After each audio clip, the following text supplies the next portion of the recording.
QSO Today, episode 519, Adam Kimmerly, K6ARK. This episode of QSO Today is listener-sponsored. Only you can keep the QSO Today podcast coming to you every weekend since 2014. Please become a listener sponsor monthly or annually by clicking on the sponsor banner on the show notes page or at the top of the QSOToday.com webpage. Our monthly sponsors, new and renewing every month, are William Gwaltney Jr., WA4GK, John Grussell, KC9OJV. This week we received donations from Tony DePrato, WA4JQS, $100, Bom Schatzman, WI9BOB, $100, and Stephen Crum, KD6KXT, $5. We also received anonymous donations and appreciate them very much. Both Dan Quigley, N7HQ, and Jason Soltenberg, KD9ZHF, funded the transcriptions of QSO Today episodes. Please check out the transcription section in the QSOToday.com website. Welcome to the QSO Today podcast. I'm Eric Guth, amateur call sign 4Z1UG, where I demonstrate the diversity and relevance of the amateur radio hobby and its impact on society by interviewing ham radio operators, many of whom played vital roles in shaping our technology through the amateur radio hobby. And while many people might say, ham radio? Do people still do that? This podcast demonstrates through in-depth interviews just how amazing, diverse, and dynamic the amateur radio hobby continues to be. Just a reminder that the response to my amateur radio events calendar has been great. You can get to it from the banner link on the show notes page. This calendar is updated by you, and I hope that it will be the most comprehensive amateur radio events calendar on the internet. Please use it and update it with your ham radio events. If you are new to the QSO Today podcast, be sure to look at the QSOToday.com website, where we have over 500 interviews with amateur radio operators. From there, you can click on the links that take you to the QSO Today Academy. Our catalog contains also over 500 videos on every ham radio subject, completely searchable. Adam Kimmerly, K6ARK, discovered amateur radio almost by accident through his participation in the San Diego Mountain Rescue Organization. Adam's ham radio interests evolved from VHF to HF SOTA, or Summits on the Air, learning CW, and reaching SOTA Mountain Goat status. The need for lightweight kits to carry to the most difficult-to-reach summits demanded new expertise in antenna design and construction with 3D printing. K6ARK tells his ham radio story in this QSO Today. K6ARK, this is Eric, 4Z1UG. Are you there, Adam?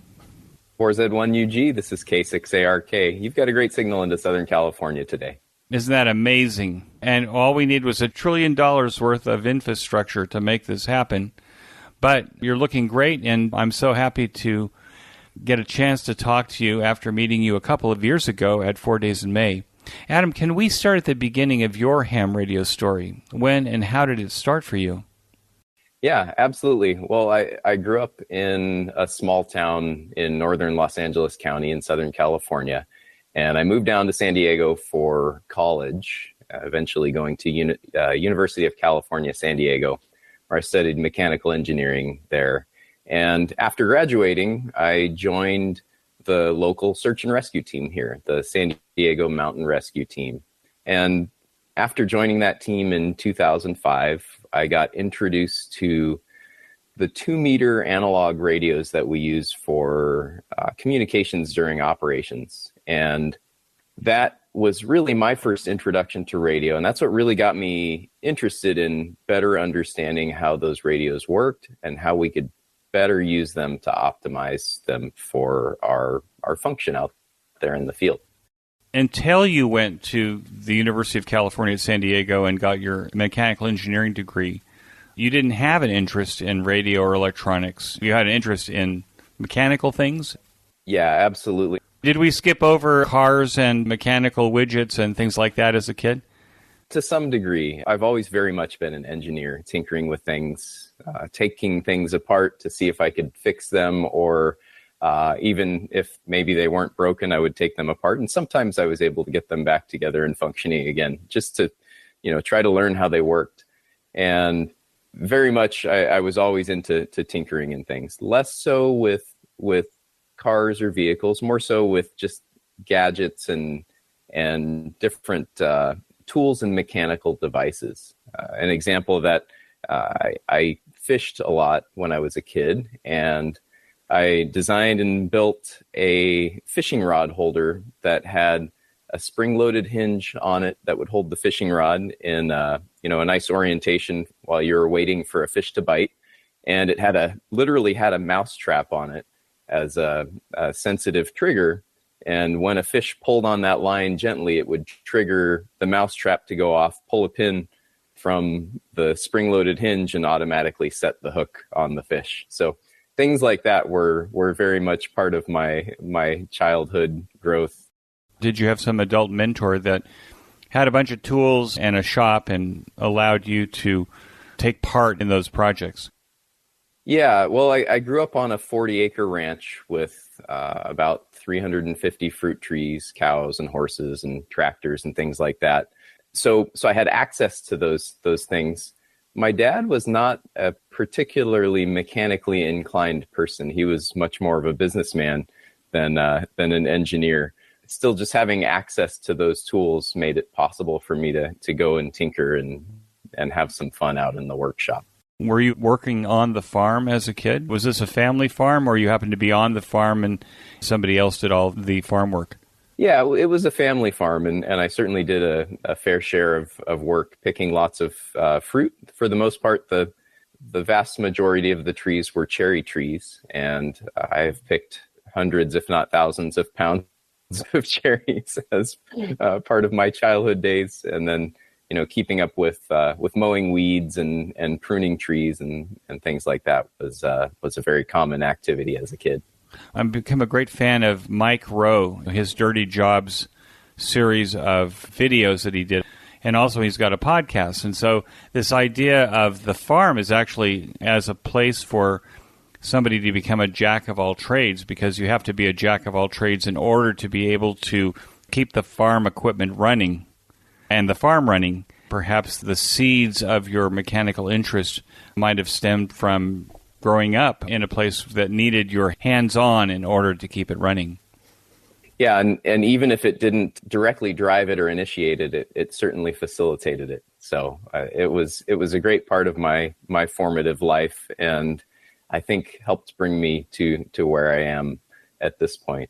One thing that was interesting about it is that I really didn't have any interaction with radio or amateur radio during that time in my life. It wasn't until I joined that search and rescue team in my mid-20s when I was even really introduced to radios. I had an FM radio in the car, and my dad had a couple of little handheld radios that actually were marine band radios that we used around the farm occasionally. But the use was very infrequent, and I had never really seen or met anyone that was an amateur radio operator at that point. You're part of this search and rescue team in the San Diego County, and you've got these radios, and you're kind of trying to figure out how they work. How does the story go on from there? So we use the radios for the team, little handheld public service band radios. I just really wanted to understand why we would be able to make contact at certain points in an operation or a training and wouldn't be able to reach each other at other points in the training. Then, of course, we had a more powerful base station radio that we would use for the search and rescue command post. So I kind of dug into those radios a little bit more and asked questions and learned. And at one point, a few years in, a friend on the team said, "Hey, I'm studying for my amateur radio license." I said, "Well, that sounds interesting. That sounds like a good way to really learn more about these radios and how they work."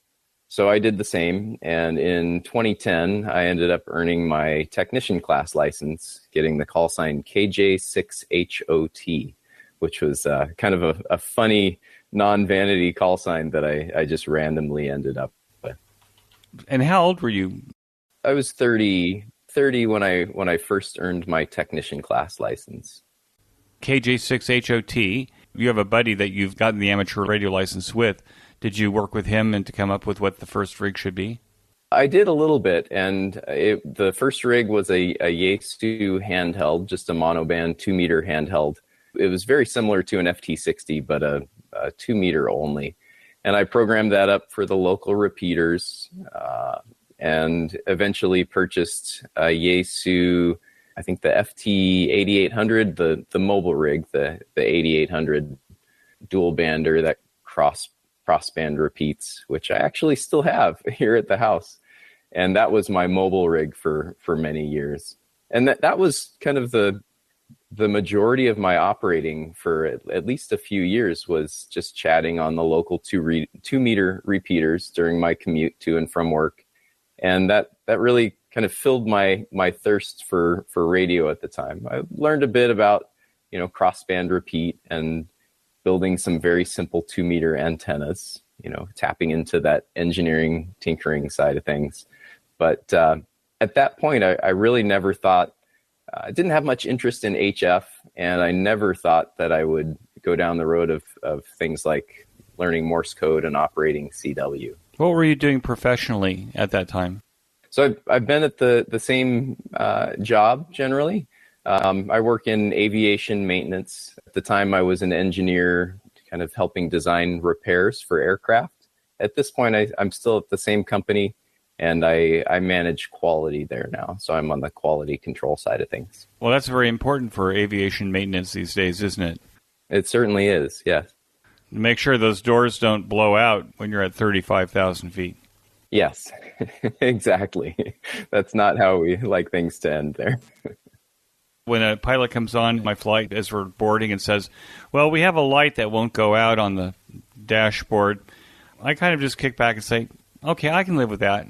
Take as long as you want to fix the light, because it must go to something important, otherwise they wouldn't be delaying the flight. Yes, absolutely.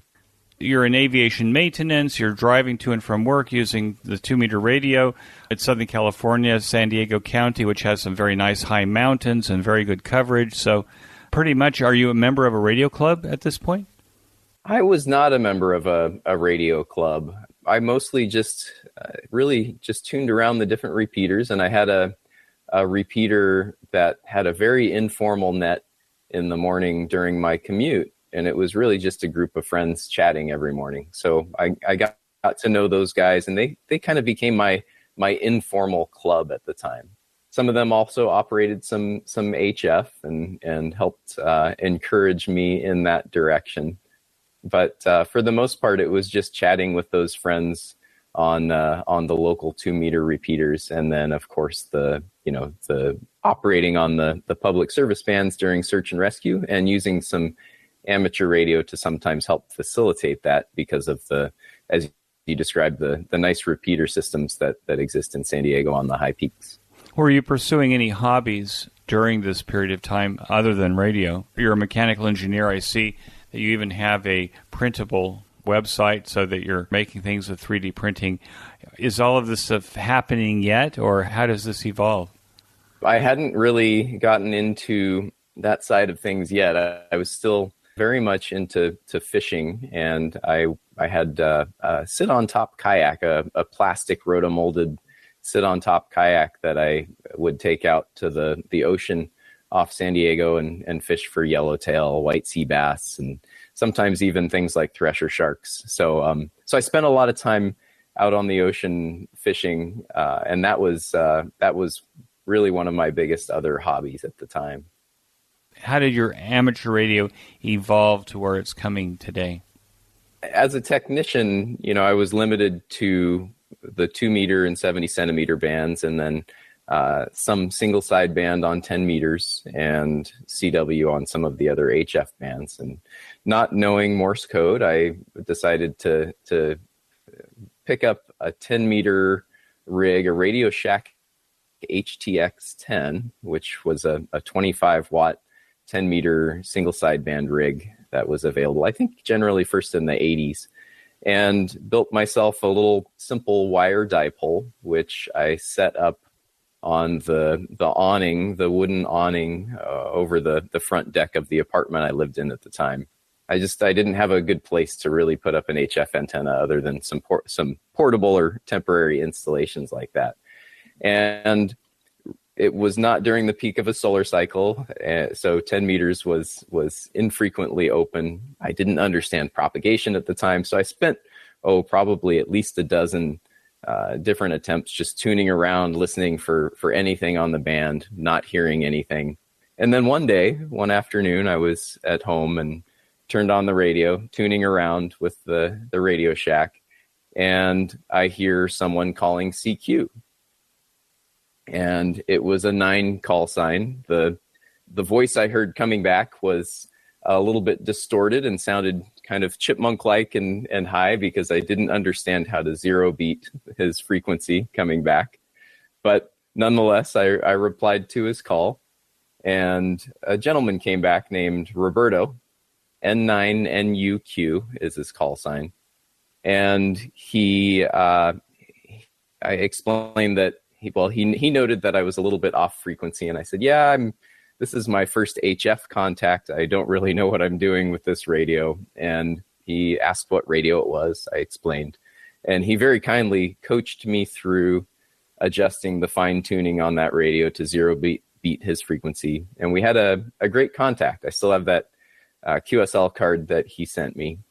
And that was really my introduction to HF and what got me hooked on those longer distance propagating bands and made me want to study and upgrade to my general class license. That was in 2013. One contact could actually cause so much motivation. It did. And to me, it could have gone very differently had Roberto N9NUQ responded differently to my ignorance in how to operate the radio. If he was unfriendly and just didn't help out the way he did, I could certainly see how that may have either delayed or even dissuaded me from wanting to dive in further. So not long after that, in 2013, I studied and passed the general class license test.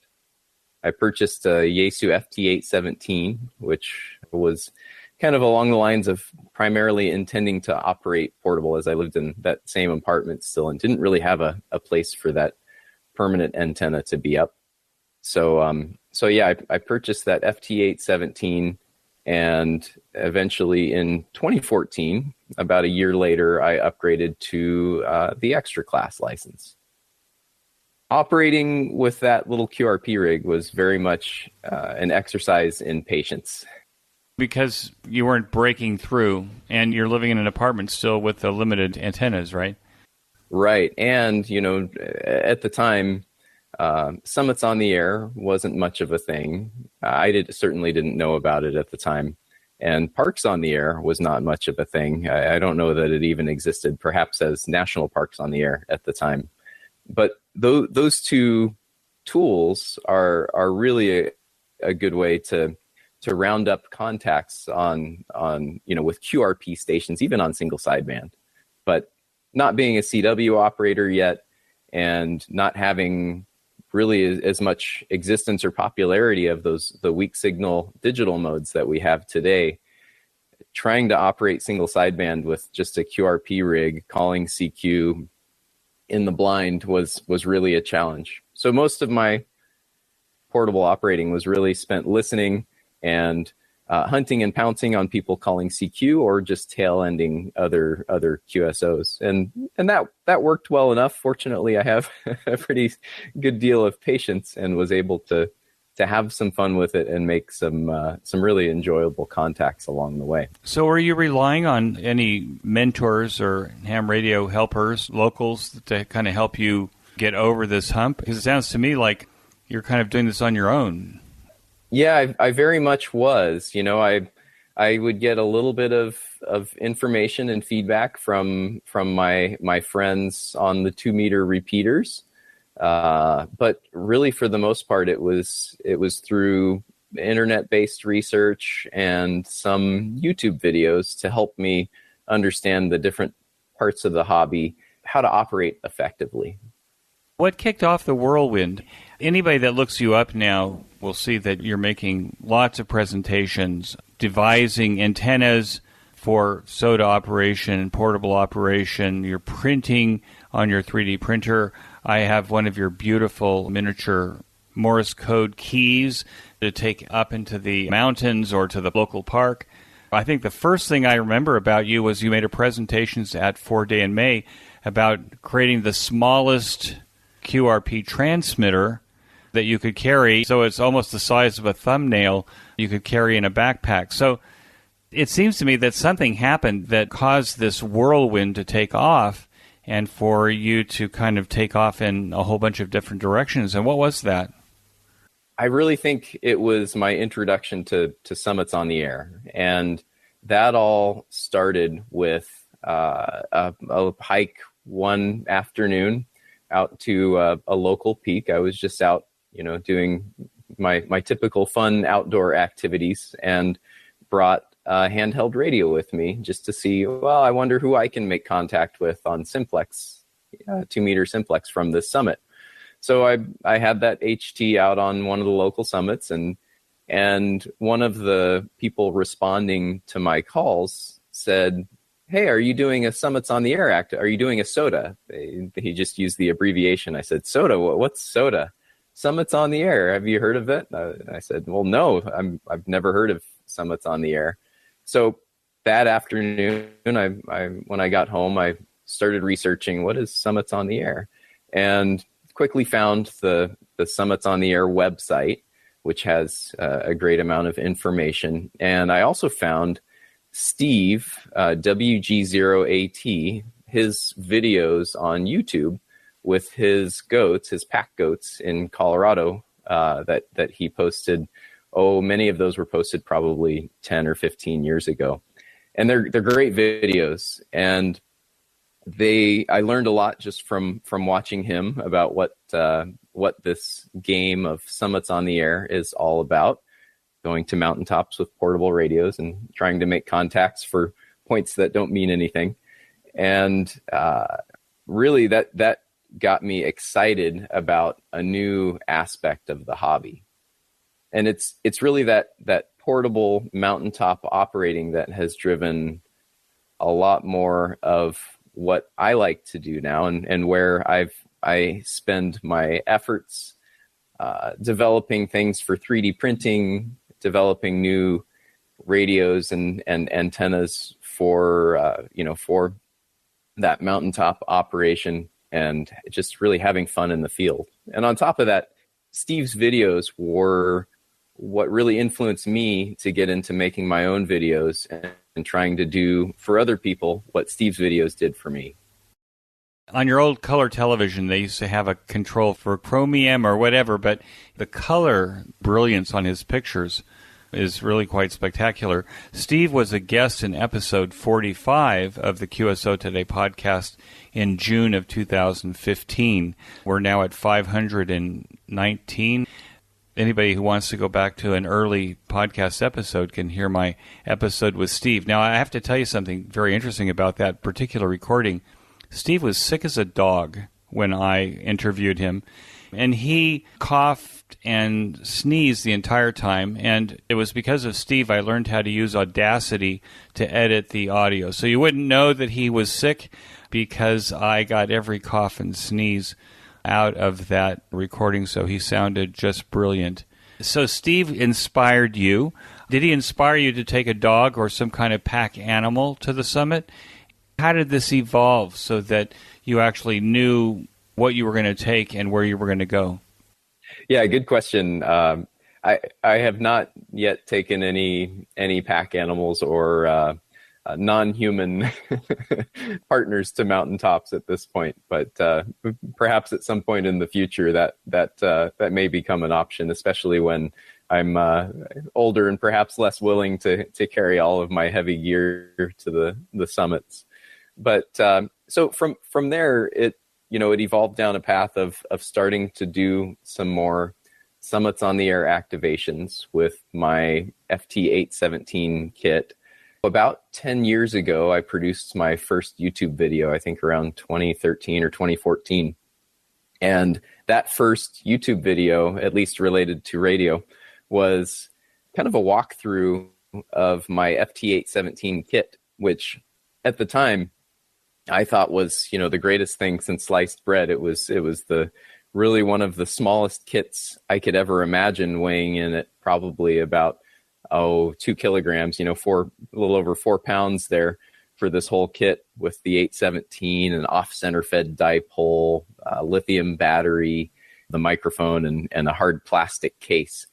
It's kind of funny to look back at that now and then look at the small kits that I use today, which weigh in 130, 150 grams, 4, 5, 6, 7 ounces, really fit in a shirt pocket.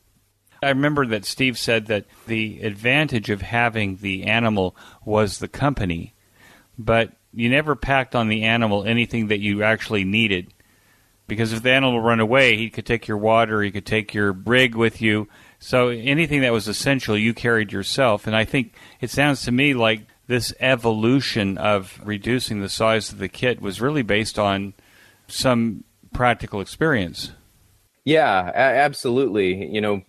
At the time I was doing a lot of hiking and some trail running, and making long treks out to remote summits with a heavy radio makes that trek much more difficult. So I was constantly in search of ways to downsize my kit. And one of the ways I did that, I ended up purchasing an antenna. I built almost all of my antennas except for one HF antenna that I can think of, and it was made by Par End Feds at the time, Par Antennas, and it was their End Feds trail-friendly antenna. And it used 26 gauge poly stealth wire. It had a little built-in winder / loading coil on the wire, kind of near the end, at the end of the 20 meter half wave segment, and a really small injection molded plastic matching unit box that was maybe, an inch by an inch by 3/4 of an inch. And it was expensive at the time, about $90 or $100. And I thought to myself, well, there's no way I could ever build something smaller or more compact than this. So I bit the bullet and purchased that antenna. I used that for many years, but, going back to that tinkering side of things, one day I was out in the workshop with some of my antenna components, and I took an FT50-43 toroid, a 1/2-inch diameter toroid that's commonly used to make QRP end-fed antennas, and I set it on top of one of the BNC connectors I had for a solder and crimp BNC for a piece of RG174 coax cable. And it was kind of marvelous just how well that toroid fit on top of that BNC and matched up to it size and shape wise. And I thought, I wonder if there's a way I could turn this into a matching unit, into an end-fed half-wave matching unit, by just winding this toroid and directly attaching it to the BNC connector. So a few iterations later and a little bit of experimentation, I ended up producing a matching unit for an end-fed half-wave that was really just about the size of 2 BNC connectors, with the BNC connector itself and FT50 size toroid sitting on top of it. I made a video of that to kind of show people how to do it and give some instruction on the build, but it's being very small parts, it's pretty difficult to accomplish. So I thought, all right, well, there's got to be a better way. There's got to be a way to make this easier to build. And a friend of mine, Matt, N7MCB, ended up coming up with the idea to produce a PCB, a little round 1/2-inch diameter PCB that could be used to attach to the PCB mount BNC connector on one side, and with pads for the matching unit toroid on the other side. So I took that idea, redesigned it, and ran with it, and that's what evolved into the antenna kits that I sell today. The idea then is, if you're going to hike, walk, or run up a summit, you want to keep the weight down to as little as possible. Absolutely. You're using fine wire. You're getting rid of the weight. You're using lithium-ion batteries that are much lighter than nickel-cadmium batteries or lead-acid batteries. I mean, who would think of using a lead-acid battery on a summit? Now, do you have a goal in mind? It seems to me that if you're reducing the size of the kit, you're reducing the power, you're reducing the battery size, potentially you're reducing the number of contacts that you can actually make on the summit in order to get the equipment to the summit. And I guess it's not Everest, but I guess if you've done a teener, it could feel like Everest by the time you finally get there. Do you kind of create a budget that includes all of these concerns in order to be able to meet the goal that you have for going to the summit? Yeah, definitely. And at the time, my primary goals were to do a lot of summits. I wanted to build up my SOTA points and try to work my way up to that 1,000-point Mountain Goat status. That's kind of the key award in Summits on the Air. And peaks are worth only up to 10 points. So, and generally the 10-point peaks in California are very high. I think above 10,500 feet or so is the cutoff for a 10-point peak. So it takes a lot of work to earn those points. And to help facilitate that and get to as many peaks as possible in a day, I needed as light of a kit as possible that was also quick to set up and efficient enough in operating to be able to make those contacts. Do you have a goal to make a minimum number of contacts once you get to the summit? Sure. Yeah. So 4 contacts is the minimum for earning the points for the summit. So on each summit, I needed at least 4 contacts. That was the bare minimum. And now this mid-show break. The QSO Today project that now includes 500 episodes of the QSO Today podcast, the curation of hundreds of hours of QSO Today Virtual Ham Expo presentations for public consumption, is now supported completely by you, the listeners. I am using a business model called Value for Value, a concept developed by Adam Curry, K5ACC, where you contribute to QSO Today exactly what you think its value is to you. Value for Value. This mid-show break and the promotion of the Ham Radio Workbench podcast later in the show are the only commercials that interrupt the program. QSO Today has no commercial sponsors to influence the content, direction, and editorial content of the QSO Today project, which exists solely for the promotion of the amateur radio hobby. Those of you that have listened to over 500 podcast episodes know that I'm not only infatuated by the amateur radio hobby, but by the people who perpetuate it as well. The hours that I dedicate to QSO Today is a half-time job. Your support at any level pays for all of the technology that I use to create, produce, host, and deliver the QSO Today podcast and the project to the ham radio community.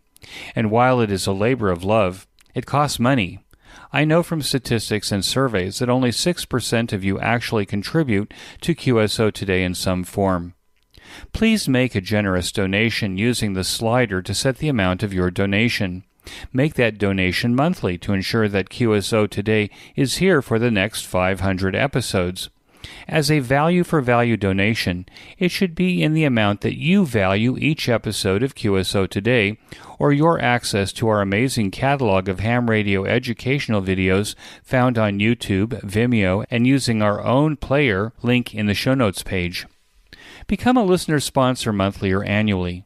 Use my Amazon link in the right column of the QSO Today website before shopping on Amazon.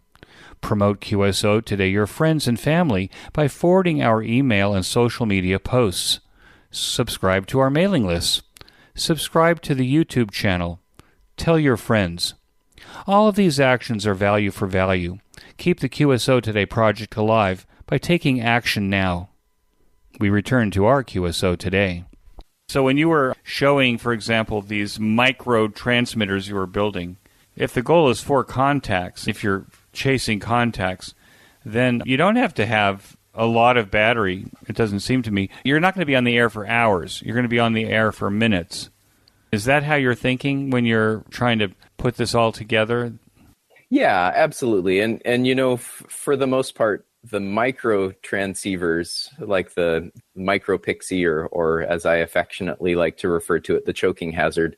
That's not something I normally use for Summits on the Air activation. It's so compromised in performance that it's more of a fun novelty item that I do just to see if I can, rather than something that's really functional. The really functional small rigs are the things like the Mountain Topper or the KH1 now. That's a very popular and one of my preferred rigs these days as well.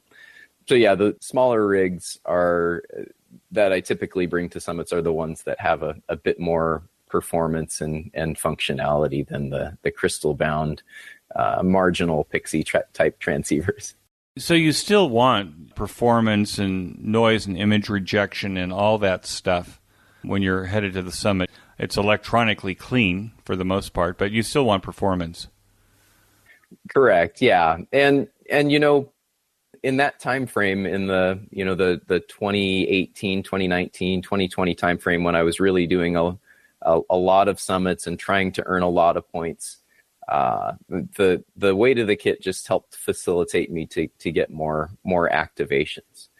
One thing that I encountered that was really a challenge that shifted my operating practice was only operating on single sideband. And when I first got into radio, I thought CW was obsolete and no longer really useful or necessary, and thought I would never go down the road of learning Morse code and operating as a CW operator. And then one weekend activation, I was out with a friend, Tim, K6TW, and we were in a very remote area with no cell reception, so spotting via cell phone was not an option. And he had posted an alert, a notification on the Summits on the Air website that we would be on a summit, and he was a CW operator. So I fought through getting my minimum four contacts on sideband, and then sat down and watched him operate with his Mountain Topper MTR-3B, a radio that was about a fifth the size of my system and much lighter weight. And he started tapping away on his key at CW, and lo and behold, the reverse beacon network, a system of receivers that people have set up around the world to receive and decode Morse code and post those to a web-based database that says this person is on this frequency right now operating. The Summits on the Air website reads through that list and says, oh, hey, Tim is on a summit. I'm going to post a spot for him because he said he was going to be on a peak at this time, and there he is operating. So he was able to get a post up to the Summits on the Air website just by operating with Morse code. And there was no way I could do that with sideband. And then beyond that, just the sheer capability and the ability for people to hear him through Morse code beyond what the people that could hear me with my single sideband was really just eye-opening, and made me decide at that moment I need to go down this road. I need to learn Morse code because this is going to be a huge advantage for my portable operating. That was really the start to getting into Morse code and a whole new world of portable operating that I didn't realize would be so useful and so effective for what I like to do. I can imagine that there's probably a number of hams listening right now who are kind of at this junction. You made the decision to learn the Morse code. How did you proceed from there? Yeah, well, copying and decoding Morse code is really the hardest part of the process. Sending is generally a bit easier to learn and faster to learn. And working full time and volunteering with search and rescue, I didn't have a whole lot of free time to just kind of sit around at home and study. So most of my studying, once I built a foundation of knowing the Morse code characters, was just listening to Morse code on my way to and from work, studying in the car, learning to head copy. And I think that really gave me a really good ability to be able to copy Morse code without having to write things down, because I I never did write things down as part of my training. So I feel like that gave me a bit of an advantage getting ahead on learning in Morse code.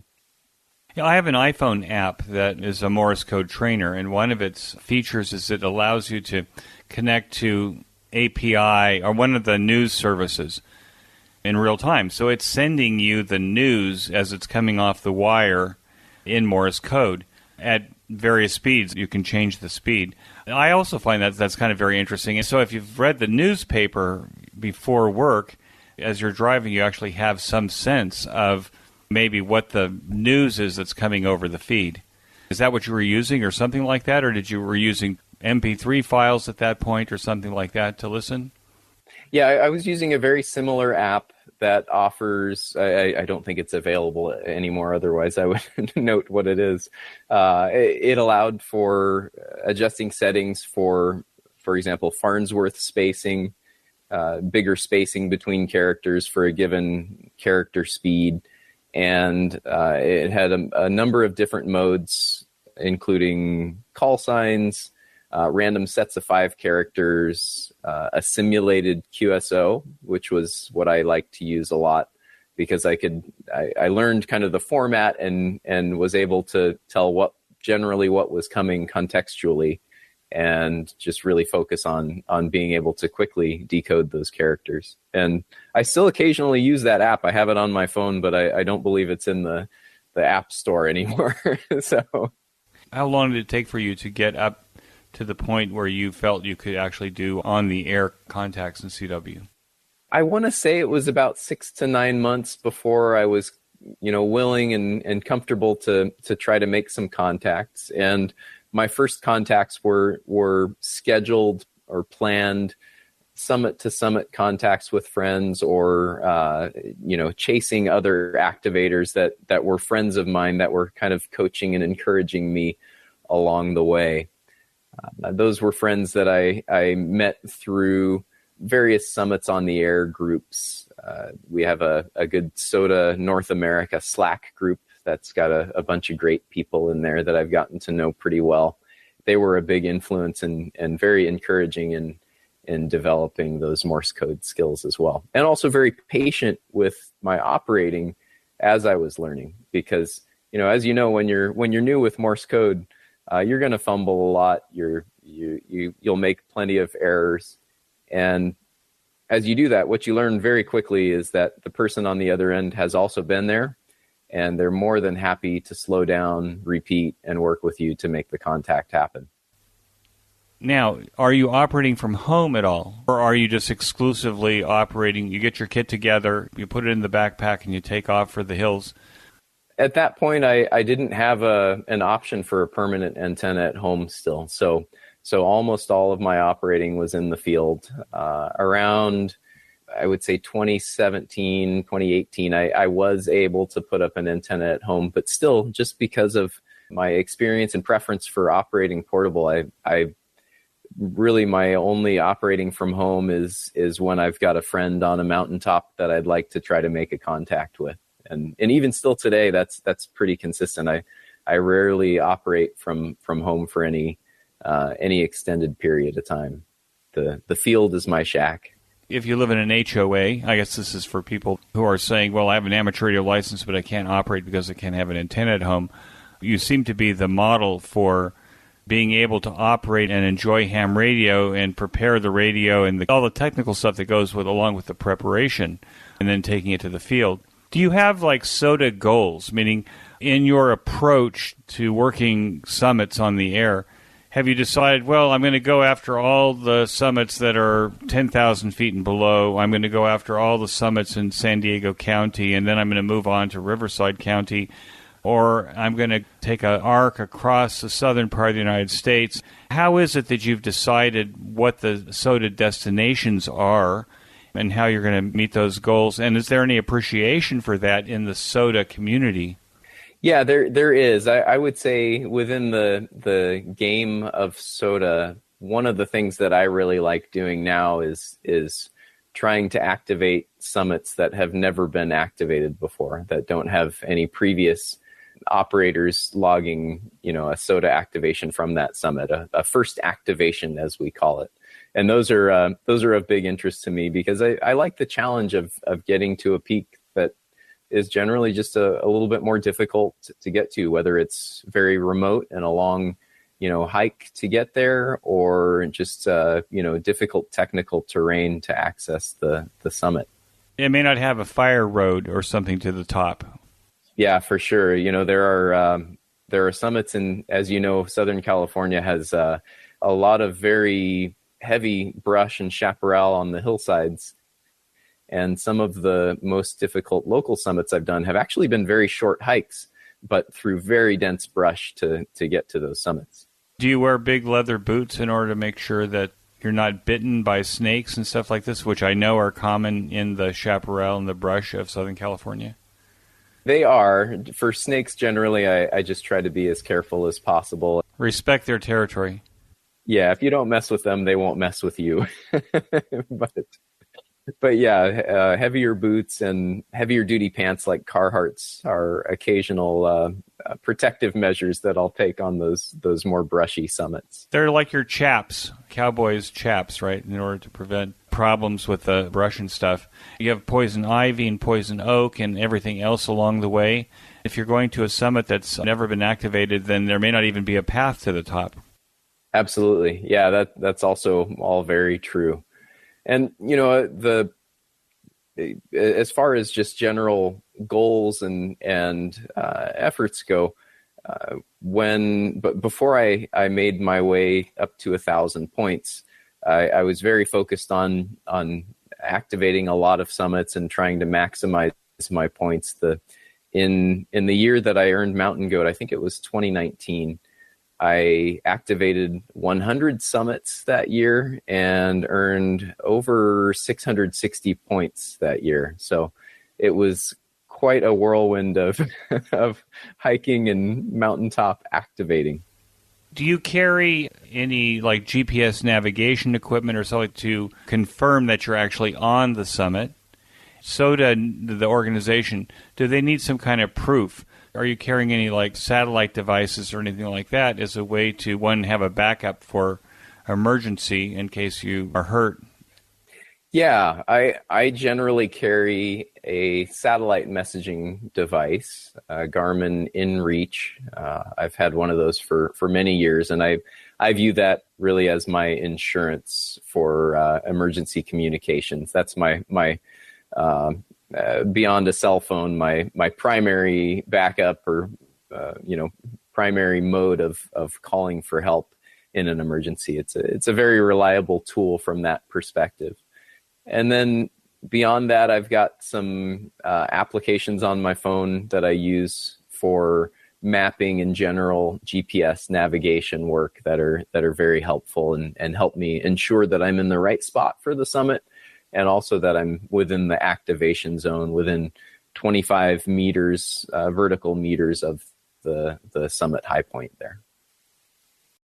I'm assuming that the SOTA organization, the people that award the points, are taking your word for it, that in fact you've actually reached the actual summit. There's no proof that you actually have been there.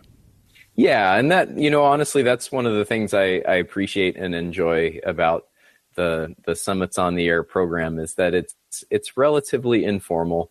You're really only competing against yourself, and it's all based on the honor system. That, combined with some of the ways the rules are structured and worded, allows for a degree of flexibility for a lot of different people to enjoy it the way they want to enjoy the program.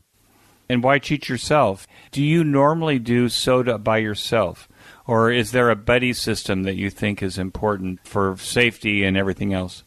That's a good question. I often do SOTA by myself. I would say more often than not. And I enjoy it that way. If I do go out by myself, whether it's for SOTA or even just for other outdoor activities, I always make sure I leave a good itinerary with a friend or family member, an estimated time that I'll be back. Does your Garmin InReach, does it also ping your path? So if they wanted to go look online, they could actually see where the last place you were? It can. I often don't use that feature. It costs extra, and I don't pay for that as part of my subscription. But for higher risk trips, more remote trips, or just more difficult areas where it might be to find me, or where my path might deviate more, I'll turn it on for trips like that, so people can better track my location. One of the things I noticed in researching this episode, you post a lot of articles to the W6TRW Radio Club newsletter. And I said to you before I started the podcast that I remember the W6TRW Radio Club had a swap meet. Maybe it was once a month, I think, in the TRW. TRW was one of the big military contractors in Redondo Beach in those days. I don't know whether it exists anymore. I think it might be part of the SpaceX campus now or something like that. Or maybe they're still there.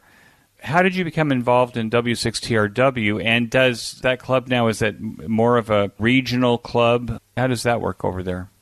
Yeah, so I got rounded up by Mark, KD7DTS, who, excuse me, Mark reached out to me and asked if I would do a presentation at the W6TRW, one of their Zoom meetings. And I said, yeah, I'd be happy to. Mark is a fellow SOTA operator in Southern California and also has a fun YouTube channel called SOTA Plus. And I made a presentation with them, I think it was last year. And I actually have another one scheduled for this coming week with them. So that'll be a lot of fun. And they seem like a really awesome group. I've not been to their swap meet. I would love to go to one of those at some point. I think they do still occasionally hold those, and that would be a fun adventure there. So yeah, Mark was my introduction to the W6TRW crew. Have you joined other clubs? You're still in the San Diego area, right? I am still in the San Diego area, and I would say the closest thing to a club that I'm involved in is a group called the San Diego Ham Forum. And there's a Facebook page for that. And we have a weekly Monday night net where I act as one of the net control operators on a rotating schedule. And that group, we usually get about 50 check-ins on a Monday night, which is pretty darn good. And we periodically have 10 to 15-minute presentations as part of that net with some visual aids distributed through the Facebook page, and then a presenter or speaker on over radio on that net. And I've presented a number of times to the group there. One of the other things that we do in that group that we've started are some antenna building clinics. And we've done 2 so far. We have another scheduled in November.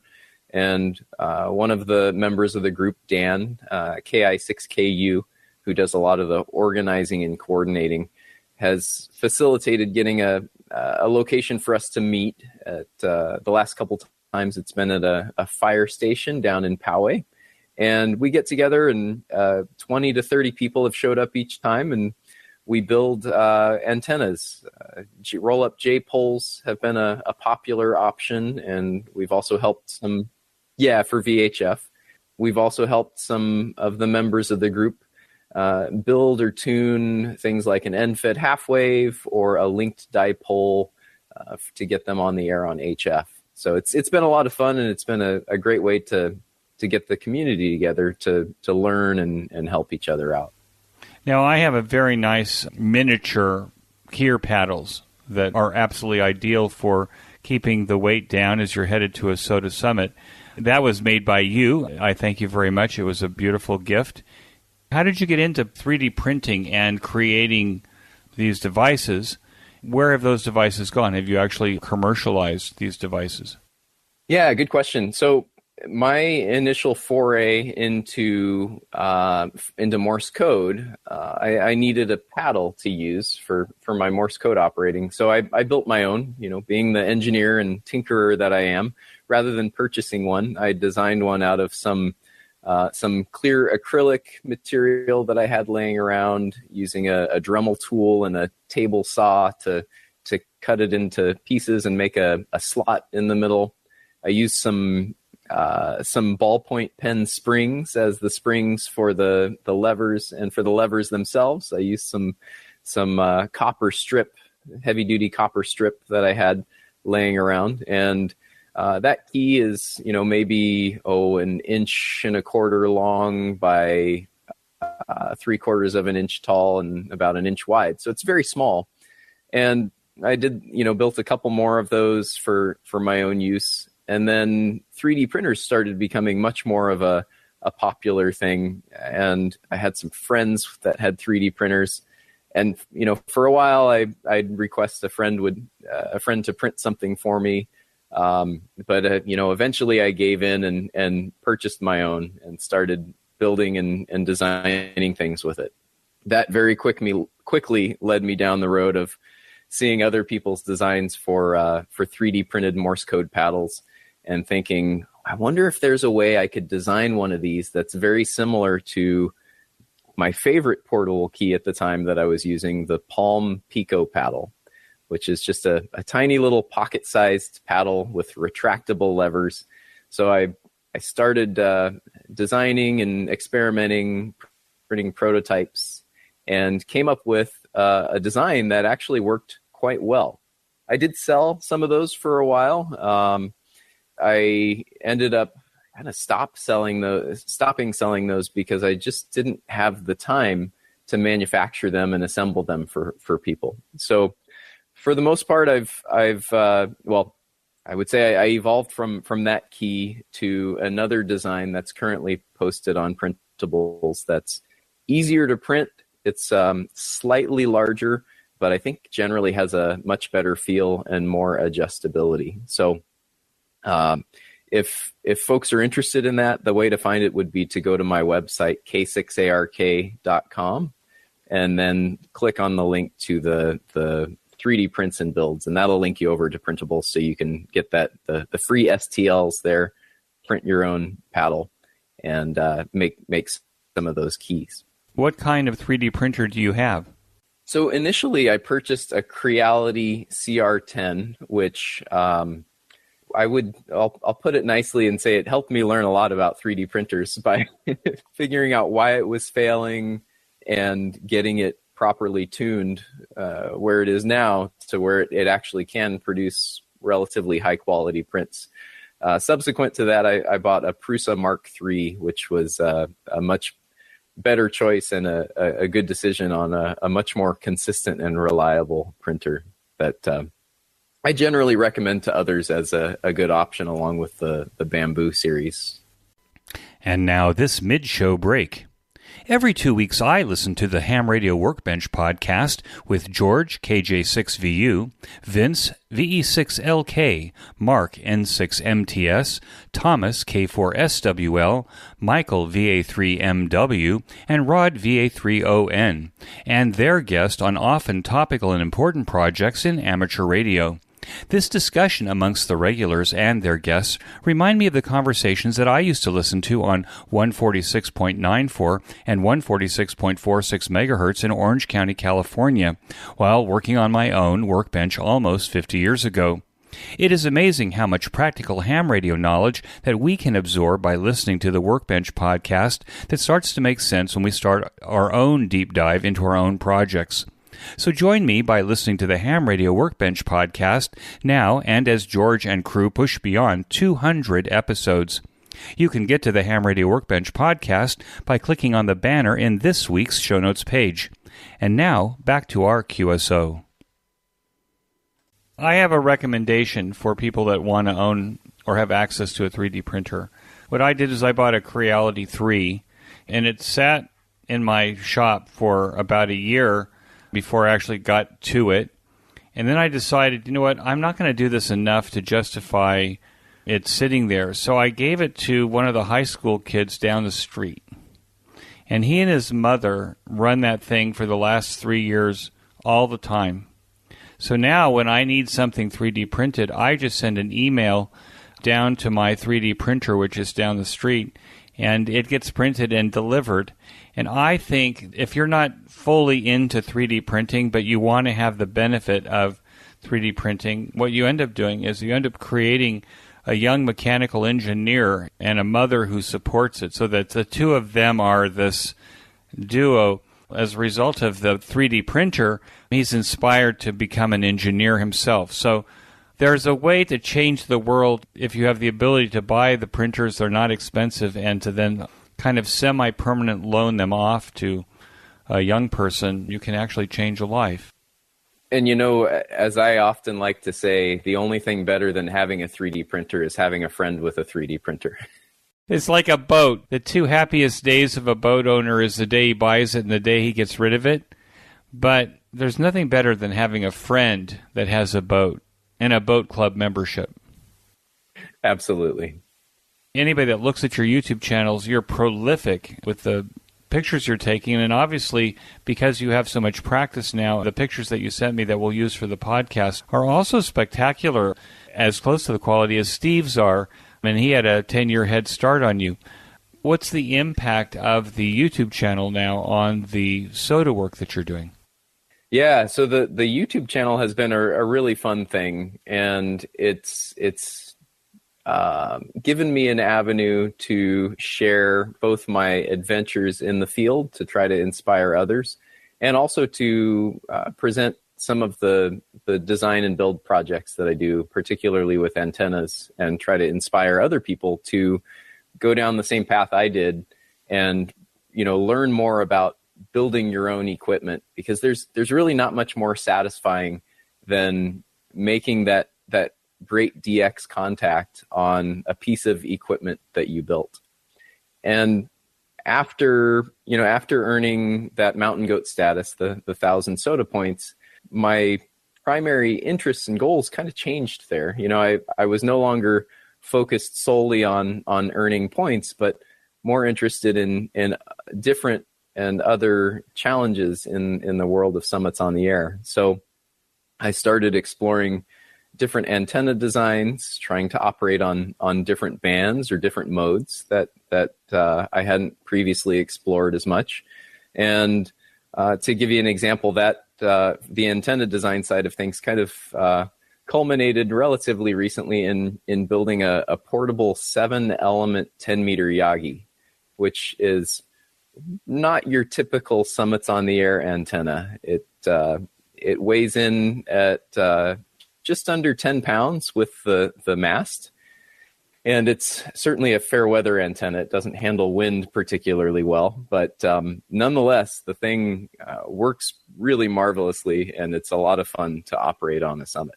So I've taken that out along with other things like a 15-meter Moxon that was portable and operated from a summit during a transatlantic summit-to-summit event to see how many European summit-to-summit stations I could work.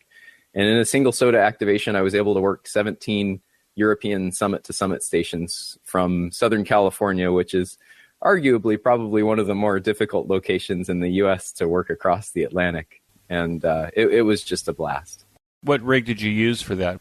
For that one, I packed in an ICOM IC7300 and probably about 20 amp hours worth of batteries, along with those antenna systems. It was a relatively short hike, only about 1.5 miles up the hill, but with about 600 feet of elevation gain. So it was still a challenge. And were you pulling a wagon? Nope. You packed it in? Just packed in a backpack. There's no trail up that summit. It's out in the desert, so there's no heavy brush to crash through. But yeah, it was just a rocky dirt slope up to the peak there. One of the things we discussed slightly before we started recording, the guys my age who've been hams for 50 plus years, we kind of think we know how our hobby should appeal to younger people. Frankly, I don't think we do, but I think that we think we do. I think that anybody listening to the QSO Today podcast over the last 10 episodes realized that maybe I'm getting better at understanding what old people need, what could attract old, retired people to ham radio. So I thought maybe I should throw this monkey on your back and say, Adam, what could we do for younger people to attract them to this hobby and make them the same kind of contributors that you are to ham radio now? Yeah, that's a great question. And, I at Hamvention events and things like that, I often hear about getting youth into radio, people, let's say, under the age of 25 or so. That may be a little bit of a misplaced focus. I think it's important to have it visible to kids in school and introduced as an aspect of STEM. But I really think we need to have a diverse target audience and show the diverse aspects of radio to that target audience. To me, radio is a hobby of 1,000 hobbies, and it integrates so well in so many things, and there are so many ways to have fun with it. The traditional view of ham radio is an old guy sitting in the basement at home operating a boat anchor rig, trying to work some DX on CW. And that, sure, same here occasionally, but there's a lot more to the hobby than that, that can really appeal to people. For example, showing folks that one aspect of ham radio, one fun way to interact with radio is to bring a little pocket-sized portable radio up to a mountaintop and just see who you can talk to. And it's amazing how many people stop and ask what I'm doing and are curious about radio just because they see someone that's not in their later years, that's younger and active and hiking and trail running with a radio as part of the fun associated with that activity. So I really think it's about meeting people where their interests are and tapping into those and showing them how radio can be fun and cool and interesting, whether you're in your teens, in your 20s, and particularly in your 30s and 40s, when you have more disposable income, you perhaps have some time and interest and desire to explore some new hobbies and learn some new things. And I think that's really where we can gain some ground with getting more interest. And I think what I've been able to do with both my YouTube channel in trying to inspire that kind of interest, and also with the kits that I produce to inspire people to build and tinker and do some of their own construction of their equipment, is how I've pursued reaching out and expanding that growth to others. What's even more interesting is that you actually run into people on these summits. I guess people go out. So in that case, for people that are weekend hikers, it could create some structure around their hike. It gives them a destination and a goal to achieve, not only to getting to the summit and back, but to doing something once you're there. I can see myself, if I wasn't doing something like SOTA, getting to the summit and saying, okay, I'm here. It's like getting to Everest and saying, okay, well, this is what you can see, turn around and go home. But adding this layer on top of making 4 contacts, it's the icing on this cupcake that you've made. Absolutely. And I think it's, for me, it's very much been a motivator to go to new places and new peaks that I probably would have never explored had it not been for the Summits on the Air program. What's the most interesting thing you've discovered on a summit once you've gotten to the top? That's a good question. I'm not sure I have a great answer to that. I think, one of the things that stands out to me as just kind of a marvelous or intriguing thing from a summit. A couple of weeks ago, I was on the high point in Southern California, Mount San Gorgonio. And one of my favorite things about that summit is sunrise and sunset, because from the summit there, you actually see this beautiful, massive shadow of the shape of the peak stretching across the landscape as the sun comes up and the sun goes down. And that's just a really amazing and wonderful thing to experience and view from a mountaintop. I was thinking of like some kind of Cold War missile silo or bunker or something like that. I can think of that I've discovered, but I was in a vehicle. Yeah, I don't think I can't think of anything like that I've experienced on a summit. Many of the summits I go to have relatively little human traffic and little evidence of humans visiting in some of those very remote ones. And that's kind of an interesting thing when you can get to a summit and see that there's no evidence of someone actually having been there before, which I think is pretty cool. Do you carry like a QR code or something like that to your website so that if somebody meets you on a summit and they want to know what you're doing, that you have a way of kind of passing on information? I don't, but I think that's a great idea and something that I've seen before that others have created. I can't remember who had created one, but someone in our Southern California Summits on the Air group had prepared a little, I think it was like a little business card or QSL card size summary of what Summits on the Air is, with links to a bit more information. But I think that's a great idea and something that would be beneficial for portable operators to carry as a tool to reach out and give people more information who are curious. It seems to me that you would reach most summits, midday? The plan is usually to kind of get there by the middle of the day and then down before it gets dark? It depends on the goals. You know, if I'm intending to try to work, for example, European DX, I really want to be up there in the morning when I've got the best propagation to the east. And likewise, if my interest is trying to reach out to Japan, Australia, New Zealand, across the Pacific, I'm certainly going to try to be up there in the afternoon or evening when the propagation is better there. So it varies depending on the goals. You'll spend the night. You'll take enough gear to sleep up there if necessary, spend the night there, cook? Yeah, absolutely.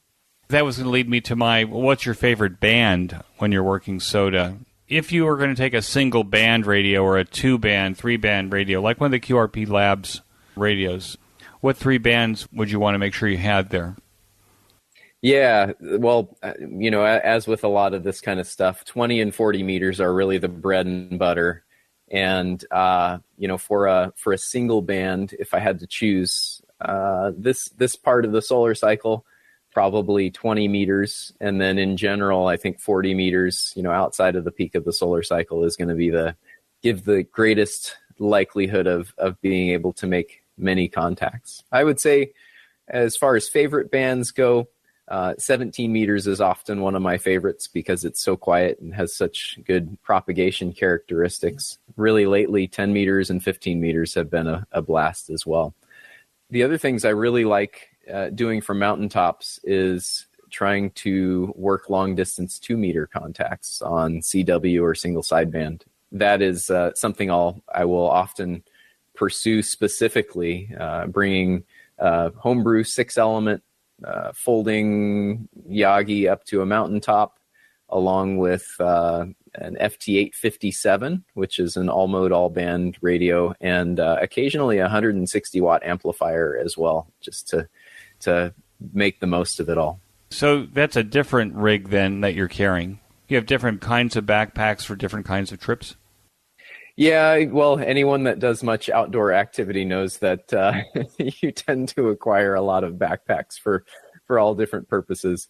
I use a few different packs for radio stuff, which are, just heavily overlap with my hiking and backpacking gear.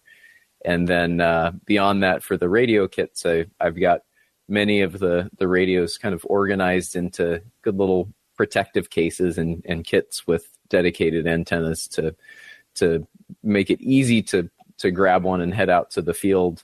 And then, of course, I'll tailor and modify those for certain scenarios when I want to operate on a specific band or achieve a certain goal. So will you pre-test a kit, at home to make sure that you don't get out there on the summit and you're missing a BNC connector or you're missing an adapter or you're missing something? Absolutely. I definitely pre-test at home, and yes, I have had experiences where I've forgotten key elements to the kit, and it's it can be pretty frustrating. Do you take any kind of test equipment with you? Voltometer, SWR meter? Is there anything that should be in your toolkit when you're going out on SOTA? I don't often bring test equipment with me, but sometimes I'll bring some backup gear, perhaps a backup Morse code paddle or a backup antenna. Those are some key elements that are nice to have in the kit as a just-in-case type item. Do you see that your amateur radio interest could be starting to fork into another direction? And do you have a sense of where that direction will go, or where that will lead you? Oh, that's a good question. I think my amateur radio interests are constantly evolving. I always like learning and trying new things. I don't see any particular forks or avenues into of radio into other things outside of the hobby. But within the hobby, I'm certainly interested in things like further exploring transceiver design. Most of my work has been just modifying or adapting others' designs. I haven't really done any direct design of my own, and I'd really like to learn how to do that. And then also exploring other bands like the microwave bands, or perhaps the lower frequency bands that are available to some degree now, 630 meters and 2200 meters. Just those quirky little dark corners of the hobby that don't get a lot of attention. And then finally, another aspect that I think would be fun to explore is EME, to try to come up with a portable station that can achieve EME contacts, perhaps even from a SOTA summit. That would certainly be interesting, and that would actually put a new edge on SOTA, wouldn't it? Yes, it would. It would be a quirky aspect of SOTA for sure. Do you have an electronic workbench? I do. I've got some basic test equipment that I've acquired here. I've got an older Tektronix oscilloscope, a signal generator that was given to me by a friend, a decent older HP power supply, and then some of the typical tools like the Nano VNA and the Tiny SA. And I've been able to do quite a bit with those, things like testing for spurious emissions, obviously optimizing and tuning antennas and things like that. I'm currently building one of the QRP Labs amplifiers, so that'll be fun to build and test and tune that and develop some filters for it for multiple bands. And something to take with you in one of the kits. Yeah, absolutely. When you decide you need more power. Right. What's exciting you the most about what's happening in ham radio now? I think one of the most exciting things for me is seeing so many people getting into portable operating. And I think one of the common sort of next steps or growth elements in portable operating is learning Morse code. Because when you start operating portable very much, you learn very quickly that with weaker signals, Morse code is an incredibly capable mode. And I have had just so much fun learning and operating Morse code that I love to see others going down that path of learning and seeing the benefits and the values of that mode that I once thought was really obsolete and not worthwhile to learn. But in fact, it really is. It's just a heck of a lot of fun to operate. What advice would you give to newer returning hams to the hobby? I think my biggest piece of advice is to find your avenue to have fun with radio. It truly is a hobby of 1,000 hobbies. Figure out how radio integrates with what your other interests and hobbies and fun activities are at the time. And almost undoubtedly, you'll find a way where it weaves into that and enhances both your radio operating and your other hobbies that you're integrating it with. And most of all, to help bring others into the hobby and get others to enjoy it, be welcoming, be outgoing, and be an ambassador for the hobby. Like Roberto, N9 what was it, N9NUQ, was for me when I first started getting into the hobby. That those kinds of interactions can make all the difference in getting other folks interested and keeping them interested just by being friendly and welcoming and open to others. Facebook pages aren't necessarily the best place for a new person to go and get advice. At least that's what I see. I see some older hams are more aggressive with newer hams. Maybe they forgot that they were once, new hams. I really appreciate that. The show notes page will include links to Adam's websites and his other projects. So, Adam, you're quite reachable if someone has questions. Yes, I'm pretty easy to find online. I do often spread myself pretty thin, so if I don't get back to your email quickly, feel free to ping me again or have a little patience with me as I do go to reply. You're a Dayton regular, 4 Days in May regular now?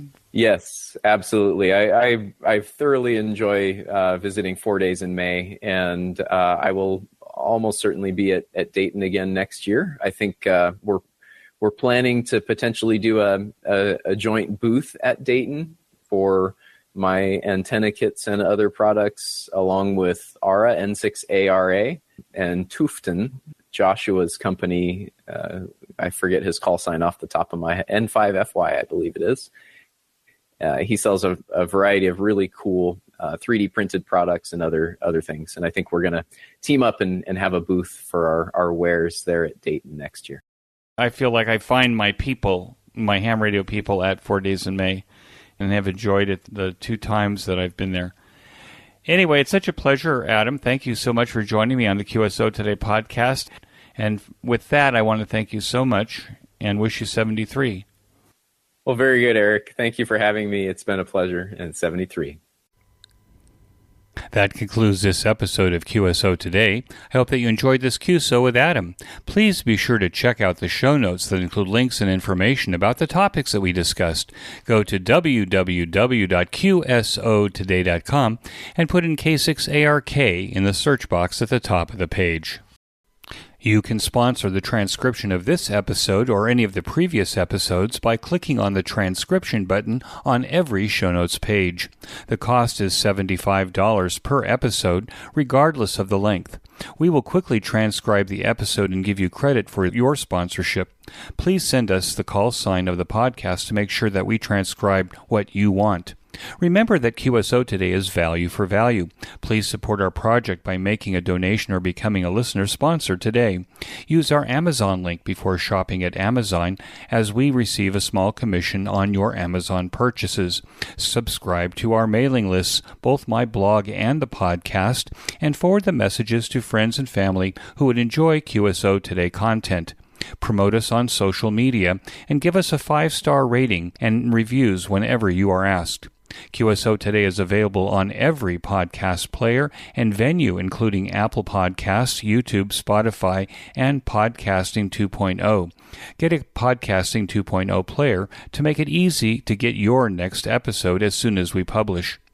My thanks to Ben Bresky, who, as the consummate artist, makes this host and his guests always sound brilliant. Ben also publishes a weekly Jewish history podcast.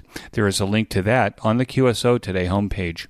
Until next time, this is Eric, 4Z1UG, 73. The QSO Today podcast is a product of KEG Media Inc., who is solely responsible for its content.